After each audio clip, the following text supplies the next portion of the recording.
Probably a good time to do a little roster update, just overall. First of all, some really disappointing news. Sharon Jones has been suspended indefinitely. I'm really not going to comment any more on that at this time, but definitely start off with some, very, very disappointing news. Radson Jang played one play against Wyoming, hurt his knee. He's having surgery today, actually at 1 o'clock. It's ironic because Javon Jones last week hurt his knee, had surgery last week, and it's the same injury. We've probably not had a patella tendon tear. Very, very, not many of those. We've had 2 of those really here in the last 2 weeks. Elo Johnson, you think back, Elo against Notre Dame, carried the ball a couple times. He cracked his shoulder. He's out for the season. Brant Hughes out for the season. Sam Houston State shoulder labrum surgery. Aaron Blackwell knee, Sam Houston State.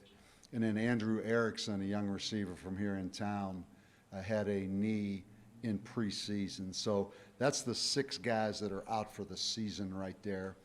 Still out, probably still extended time out, is Dylan Horton. He had a high ankle sprain against San Jose early in the game. He is out of the boot, but he's got a ways to go. More promising news, last week we played without 2 safeties. Brandon Burton was in concussion protocol from a hit he made against Colorado State out here with the receiver on the crossing route. Brandon Burton practiced today. He's full contact tomorrow. We expect him to play. And then Jarek Reed, who didn't play a snap against Wyoming, he hurt his knee on Colorado State's first scoring throw to the tight end, played the rest of the game, didn't play against Wyoming. He practiced today. So not sure about him, but it's good that he is practicing. We were fortunate at the safety position that Johnny Hernandez, who had been hurt, he had a high ankle sprain, was able to play the whole game against Wyoming, which we were really concerned going up there with 2 safeties down. And then just a note, Nico Bolden played the whole game at safety, his first extended playing time, and we were pleased with him. So I think just kind of a roster update right there. All of a sudden the Wyoming game seems like a long time ago, but just going back on that, again, that cliche, or maybe it's a coaching term, a lot of teams, there's not much margin for error. I thought we played hard. I actually thought we played pretty good, but we didn't play good enough to win. I mean, that's the reality of that. We had the 1 turnover in the first half where Bryson Carroll fumbled at the 34-yard line. We actually came out and ran the ball as well as anybody's run the ball against Wyoming that I can think back to. But Bryson coughed it up. I think it was 2:28 left in the first quarter. They have a 34-yard touchdown. We had another opportunity there in the second quarter where we had the ball on the 28-yard line, 1st and 10. It's a 7-0 game. We run a stretch play. We gain 9 yards, takes it down to the 19-yard line. Would have been 2nd and 1 at the 19. We get called for a high-low block, a chop block, which was unfortunate. It was a good call. Then we have a little bit of a chance there at the end of the first half. So we win 7-0. Played good defense in the first half, solid defense, pretty fresh in the first half.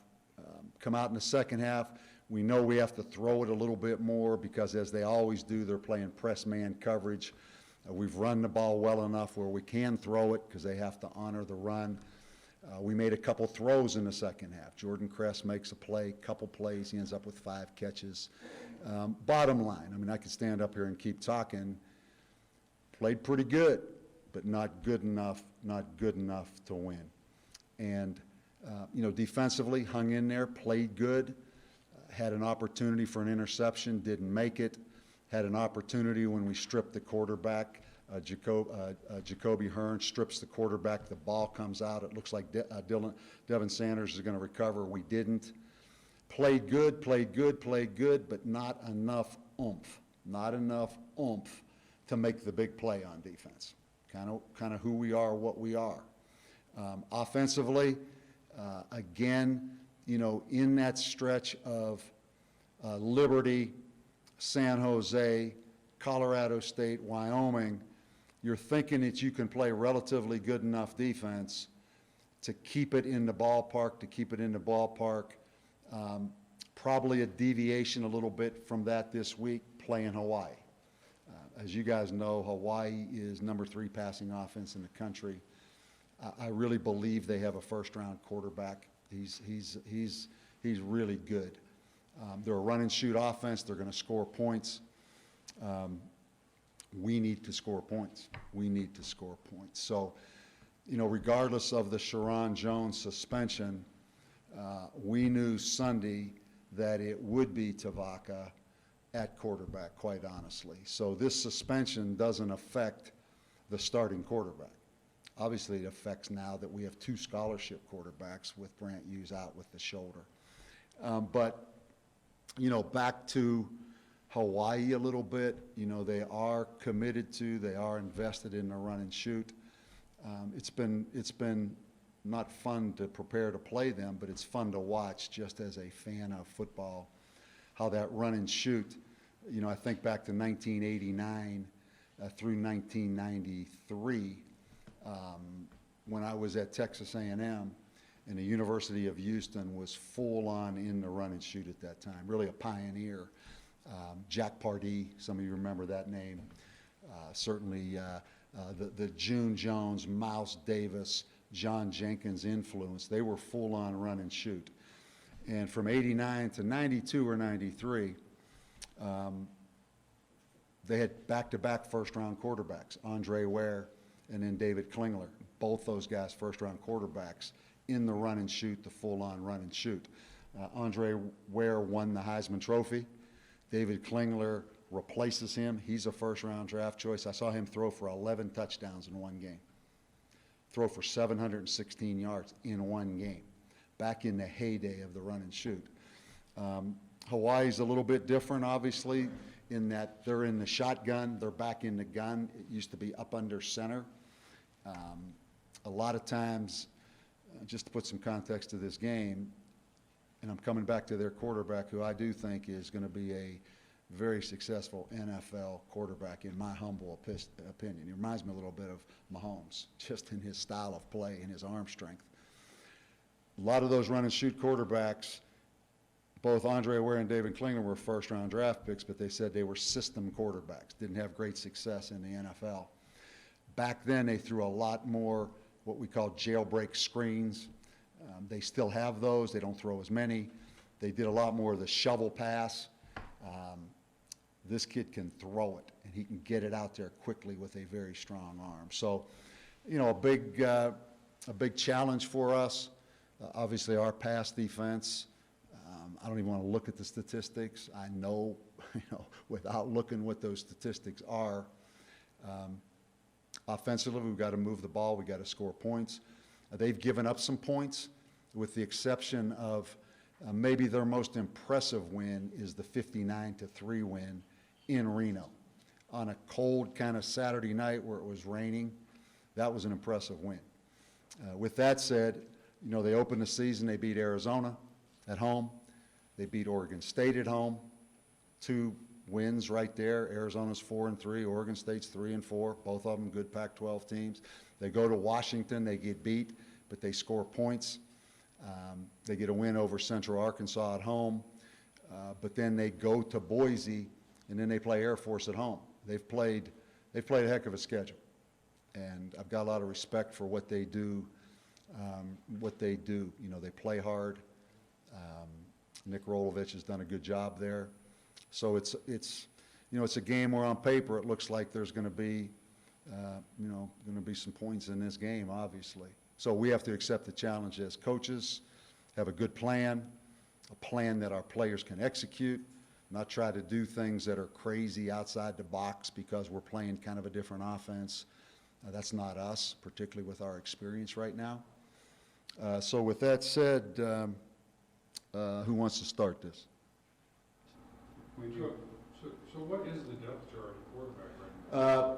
Well, there's two of them, Tavaka Toyota and Trey Hall, and that's where we are right now. We will have a contingency plan for the third quarterback. Probably not going to announce that because obviously if it is a contingency plan for a third quarterback, you know, the package narrows into what that third quarterback can do. As I said, the suspension is indefinitely. That means it's indefinite. There's no real time period on that. So obviously that plays a role as well. Right. As a struggling team that's trying to find, you mentioned you did a lot of good things last week against Wyoming. Weren't able to jump on the fumble, didn't get the interception. You're in their territory 8 times, but come away with 10 points. Yeah. What are you trying to do at this point to try to get over that hump? I think first of all, stay positive and stay consistent. Number one, you know, if we obviously could have solved it from some plan, we would have solved it by now. So, you know, at this point in the season, you are what you are and you are who you are. So staying consistent, staying in positive, looking for that individual improvement that will lead to team improvement. You know, our red zone offense, I think we're 126th out of 130 in this country. But we've been here before where nobody can be perfect, you know, and just for instance, their quarterback took off and ran for 40 yards a couple times. And anybody that was there in that stadium, that big, strong guy took off and he was fast. The week before, they had an 87-yard touchdown pass to Warren Jackson from Colorado State. He goes up over top of 3 guys and makes a catch.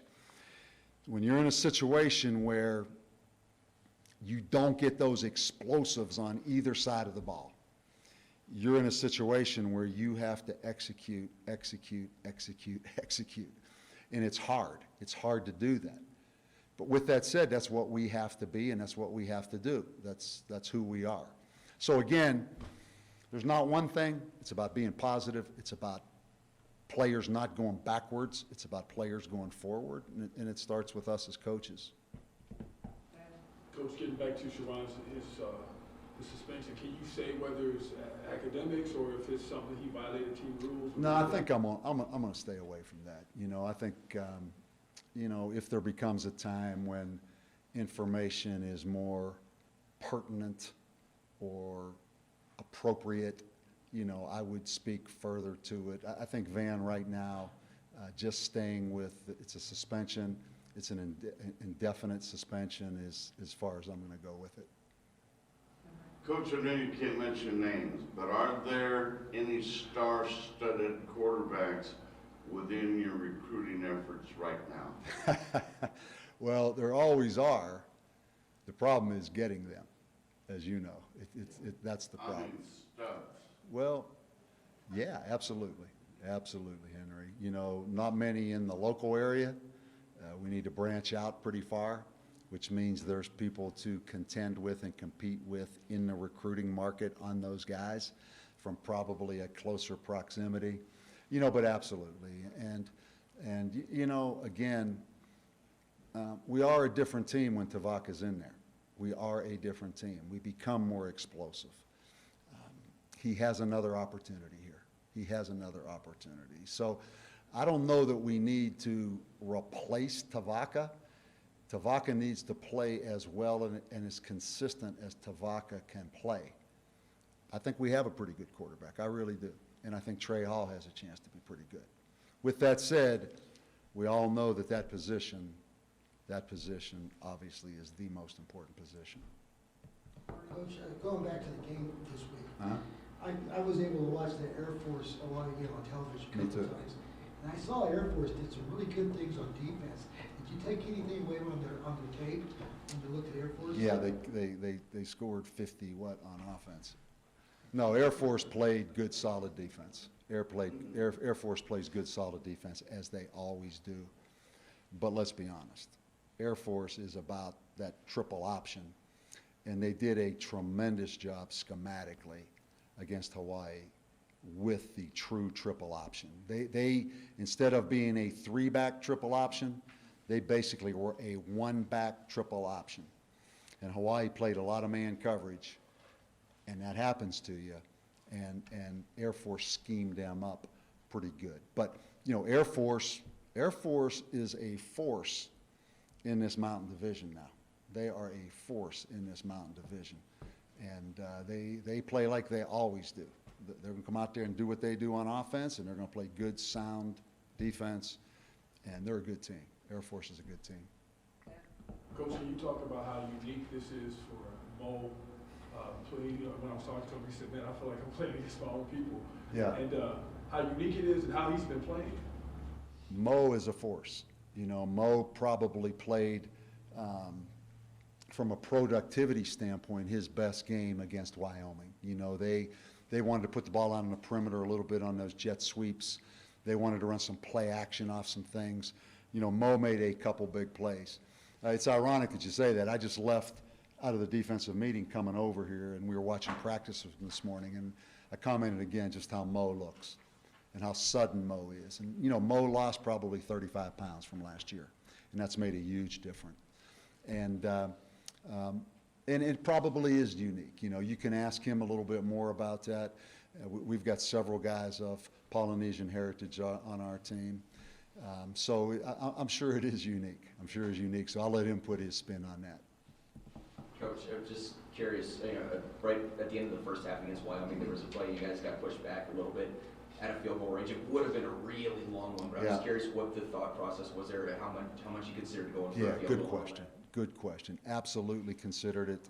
Shelley was confident, but there at that game, if you were there, that wind, we were right into the wind. We were right into the wind.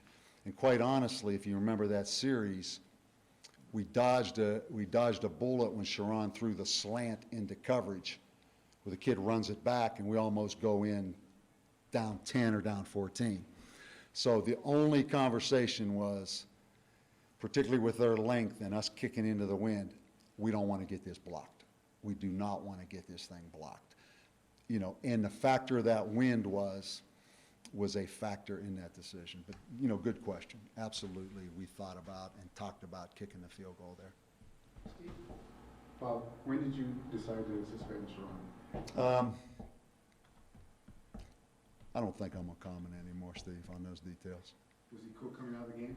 During the game? Was he okay coming out? Oh, yeah. It wasn't, I will say that any issue with him coming out of the game, anything like that, it has absolutely nothing to do with his conduct as far as football. There's nothing to do with his conduct as far as football or game-related or not playing the second half. It is not that at all. I think just in fairness, I can say that. Coach, going back to the game, Chambers at quarterback, I mean, it just seemed like there was just no one in the middle. Every time they were showing plays, there wasn't anybody there. Is there a reason why it wasn't? Yeah, there was one time that really hurt us in the third quarter when he took off for the long one over there in front of their bench, where the nose guard went the wrong way. Like we were in a four-man pressure kind of stunt. It was third down, and the nose guard, instead of coming into the boundary, busted the assignment and went to the field, and there was a cavern there. He makes it very difficult to call defenses on third down, quite honestly, because of his threat to take off and run. But one time there was an absolute bust. The other times it wasn't so much a bust, it was more, it wasn't the quarterback runs, it was going back to throw, and all of a sudden those rush lanes open up a little bit, and he's so confident in his ability to take off and run. He took off and ran 70 yards against Missouri for a touchdown. He has so much confidence in that's the weapon right there. Because that was the difference in the game. His big chunks running the football, not off quarterback runs, predetermined, off of third down passing situations. And there were two times in particular he took off where there were some crevices there, without a doubt. Coach, you kind of hit on it earlier when your opening statement, but how tough is it gonna be to slow down this offense as far as through the air? Absolutely. I mean, they're gonna move the ball, and they're gonna, you know, they're a very veteran-oriented receiver core, and so much of this offense, in researching this offense, and actually I went to spend some time with June Jones when he was at SMU, when I was at ESPN. So much of this is done by receivers creating based on leverage of DBs on their own, adjusting to coverages. And so much of the stuff they do, their players, is in the summer of just on their own, out working out there, of just adjusting routes versus coverage. So they find, based on what the coverage is and what the leverage of DBs are, they find holes in there. And then that quarterback gets the ball there very quickly. You know, they're not the tallest of receiver. They're not the long, tall guys. They're the quick, sudden guys that break away from your leverage, and they adjust things. So it's a challenge. You know, you're going to have to, at some point, we have one interception on the season, right? We're going to have to create some kind of a turnover, You're not going to just consistently stop them. So we have to just continue to play, and guys got to step up and make a play. These guys got to step up and make a play. They're good. With all things considered, your rah-rah attitude hasn't skipped a beat. How do you maintain that? Henry, you asked me this last week. Yeah, you know, I don't know, man. This isn't about me. I mean, this is what I do. You know, and this is what I enjoy doing. And I'm able to bounce back, and I'm able to keep things in perspective. I think I said that last week, you know. So I don't want to stand up here and talk about myself. I mean, there's so many other things going on. You know, again, when you're a leader, whether you're a leader in whatever role it is, particularly when you're a head coach, okay, you are responsible for other people's mistakes.